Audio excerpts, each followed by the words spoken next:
It's been a while, but I'm finally back with part 2.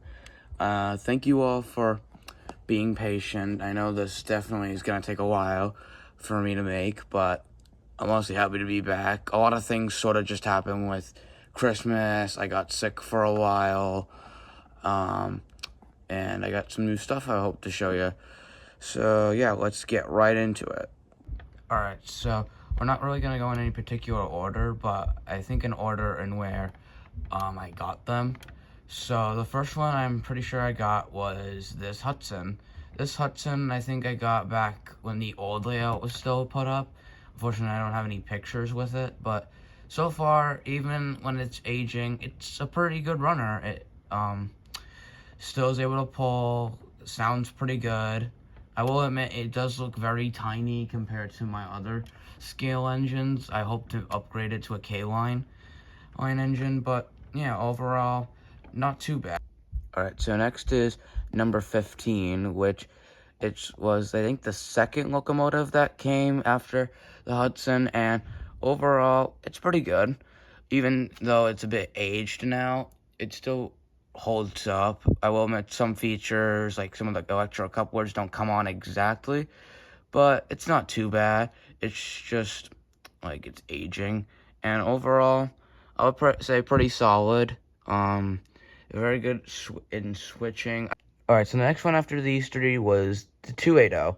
And for my first scale locomotive, this guy was perfect. It runs great, sounds are amazing, and overall just very, very good. I'd say it's a lot better than my Line Chief Plus 2.0 engines, but overall still holds up. It's a very good puller, but with the new engine I'm going to reveal, it's definitely given this guy a bit of a run for its money. And, yeah, not really too much to say on it. Nothing really big has happened to it. I mean, I've lubricated it. The next engine is my 080, and I'll be honest, it's definitely at age has taken its toll on it. Also, because from a while back, a bit of a sealing leaked in, and it got a bit dirty, so I still need to get it cleaned. But it still runs good, but the sounds, they've sort of gone. I mean, I can still use the whistle, bell, and announcements, but the chuffing that came with it sort of just, I don't know if it died out, I don't know if it's the receiver, but it's definitely one I would like to get fixed. But overall, it's okay. I would like to replace it with a scale model. The next engine is my Santa Fe Super Chief, and overall, this set has been okay. I say okay because the engine itself is slowly, like the motor, is slowly, again, aging, and it's prone to slowing down, and it's not the best looking, but honestly, it's been fine. It looks decent. It's not toy-like in any way, but definitely could be better. But overall, very pleased with this one. Next is some modern Williams, which this one is 3430. And to be honest, this one's pretty good. I like this. I really like the whistle on this one. It is conventional though, so I can't run it on the outer loop, but this actually came from my grandparents' house and still performs really good. And yeah, there's not really too much to say on it. I will admit the whistle is a bit cracked, but other than that, still a good runner. So, alright, so the next engines are these two Boston and Maine engines, and one of them, yes, is a dummy, but overall, the sounds are pretty good. It runs very good. It's very fast. I don't know how much it can pull, but overall, very good, reliable engine, and very happy to have it in the collection. The next would be my Rail King K4, and honestly, this guy I have had a ton, well, sort of a ton of problems with. At first, it was caused by me as I have broken the cow catcher, but the second, I don't know what happened, the tender coupling sort of just came on when the power came on and kept making a weird buzzing noise. And I really don't want this thing to really be that broken since this is a custom engine, not done by me. But other than that, it was very good runner. I really like the sounds on it. And I would like to try and upgrade it to a Lionel Legacy model, because I'm trying to move for full scale. But honestly, not bad at all. I really enjoyed this, especially since this is the actually working model of one of my favorite steam locomotives. But yeah, let's get into the next few. Next up is the oldest model in the collection. Well, at least this was my first starter set engine. This was the 2017 version of the Polar Express, and it's seen better days. The sounds no longer work, the whistle's gone, and yeah. For the time that this thing was actually running, it was a very solid performer. It was a bit loud without the sounds, but over time, this guy sadly sort of faded out. I would like to try and get it fixed and do my own video on, like, starting out, because I do have some stories to go along with this guy and the other starter set engine that helped me start. But yeah, it definitely does need some care, and I would like to try and get it back. But yeah, it was good while it lasted.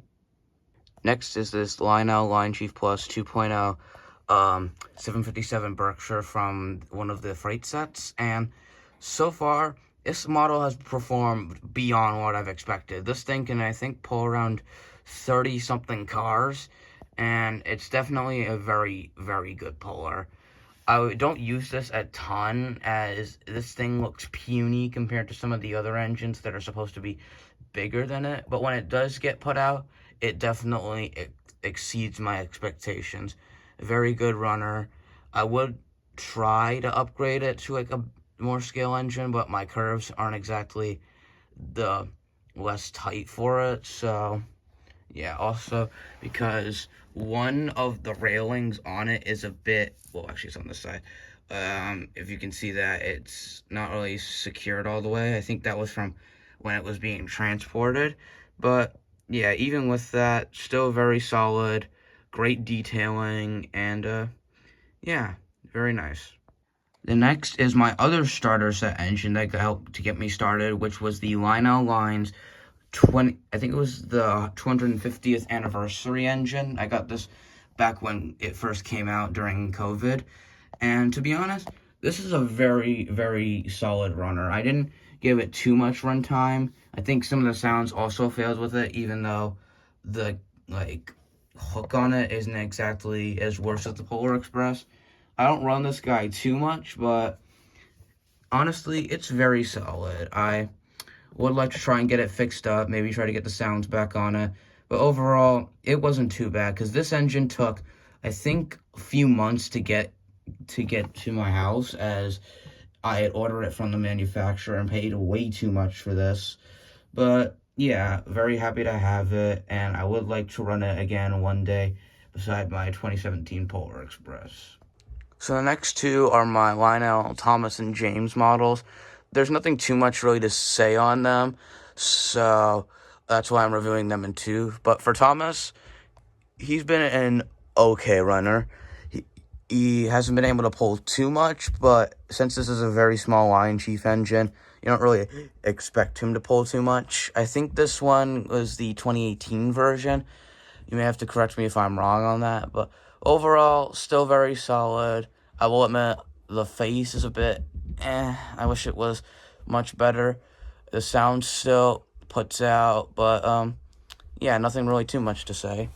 As for James, he's been a bit worse, because his motor is definitely starting to show its age. It can't really pull too much.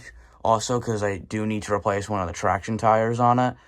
But overall, still very solid. It runs great, other than the traction tire. But yeah, definitely fine. He looks much better than Thomas with that much better face. And yeah, I really would like to get Percy and Diesel, but right now I can only find the older versions.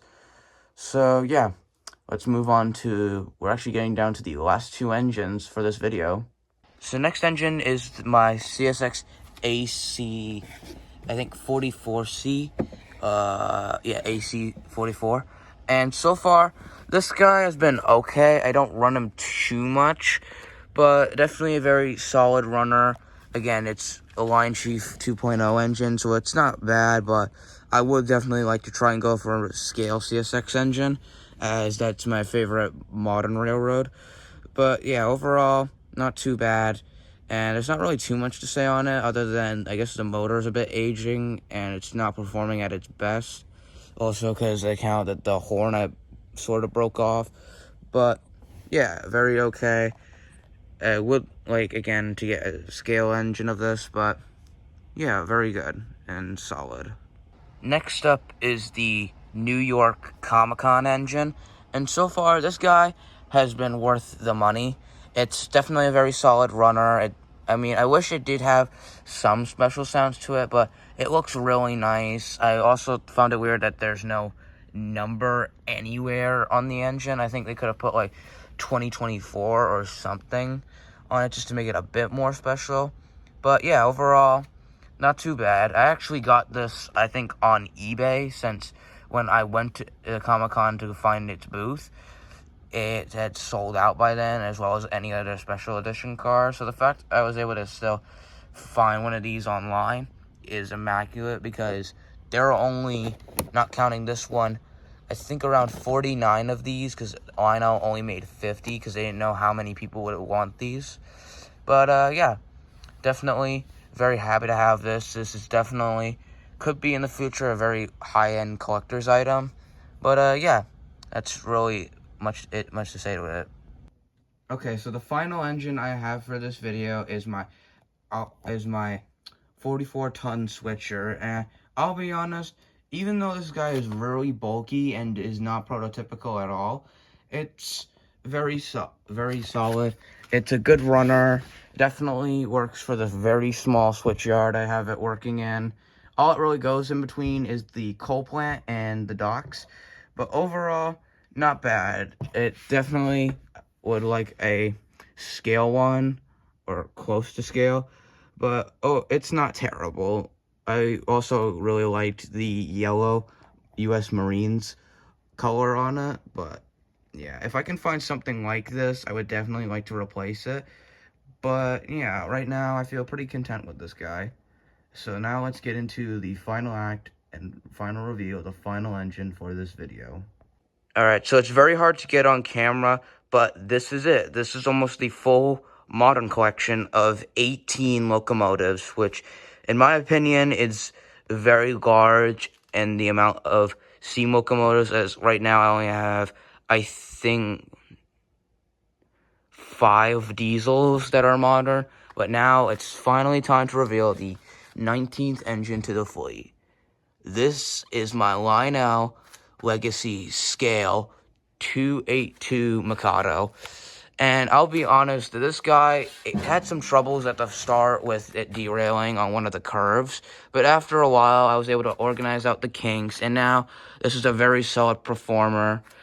Its details are stunning, and overall just blew me away, as this is one of the largest engines in the collection, and probably the most largest it can get. If you count, probably the Hudson or K4 are gonna look much bigger. But yeah, in that gives us a total of 19 locomotives, which I think is a pretty good amount for the collection. So as I wrap up this little special, I want to say thank you to all of you, because all of you have helped make this channel what it is now. I probably wouldn't be as into trains as I am now if it wasn't for this channel. So yeah, I hope you guys enjoyed this video, and I hope to see you all in the next one. So thank you all for watching. Goodbye.